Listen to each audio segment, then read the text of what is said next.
So hey everyone, welcome back to another quick and very interesting tutorial. Where in this quick tutorial, I'm going to show you a quick website of which you can use to play coding puzzles without any account over there.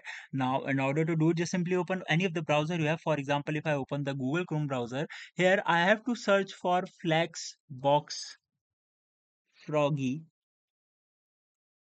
com. Just simply hit enter and wait for the site to respond. Here a small page will appear right in front of me, of which I can use to customize the code. Currently they have the CSS code. I can easily customize that code. It's a small block of code that I can practice for the same. You can see a live demo for the same as well. So it's a very quick site that you can use to practice the online coding. Alright, so that's it for this video. I hope this video will be helpful for you. Make sure to hit the like button and subscribe button for more such helpful and interesting tutorials. See you in the next one. Take care.